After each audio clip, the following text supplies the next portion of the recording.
Hello guys, now let's talk about the difference between the array list and the linked list.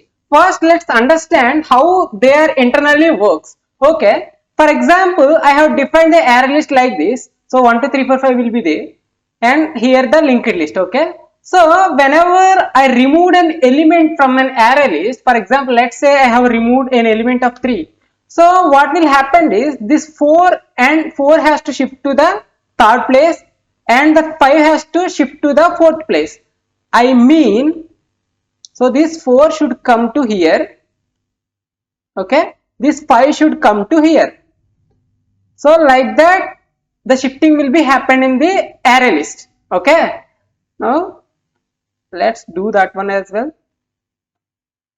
So here it will be 4, here it will be 5, and this will be deleted.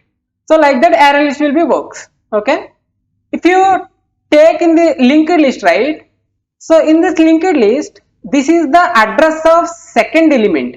That means let's assume that 1000 is the address of first element, 2000 is the address of second element, 3000 is the address of third element. So what is the address of second element is 2000, right? So that will be stored here.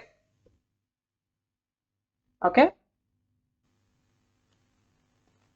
this is the address of third element, right? So this will be stored here.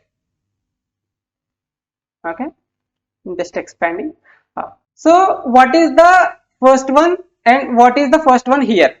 So this is my data actually. 1 is my data, 2 is my data, 3 is my data. Similarly here whatever we have seen, right, 1, 2, like that here 1, 2, 3. Okay. Now the thing you have to understand is what will be stored in the second element first place. So this will store here 1000. Okay, and this will store here 2000. So the simple thing is whatever the last compartment we have, that is the address of next element. Okay, what is the first compartment we have, that is the address of previous element. So simple thing you have to remember like that. Okay, now depending on this one, so what you can tell is here it will use as the dynamic arrays. So it is slow. Because why? Because we have to, if some element was removed from the array list, every element has to shift their positions. So that's why it is slow, and internally it uses a dynamic arrays for the implementation.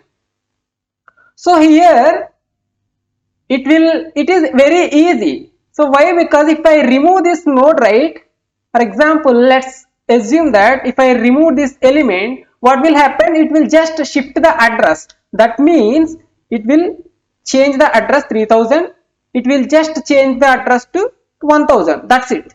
So insertions and deletions are very easily we can do here. That means it is fast. Okay, and it will internally uses the double linked list. So internally it uses the double linked list so that it is faster than the array list.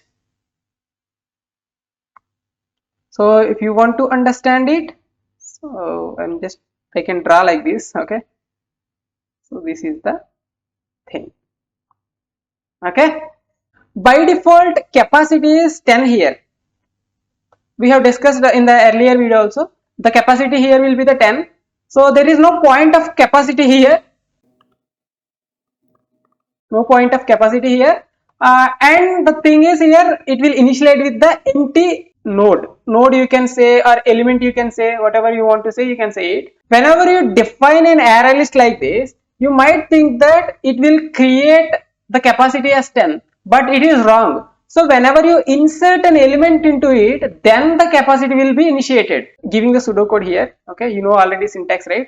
So my list I am giving like this. So whenever I add the element inside it, then the capacity will be started. So capacity will be 10 initialized. Okay, 10 will be initialized in this point, in this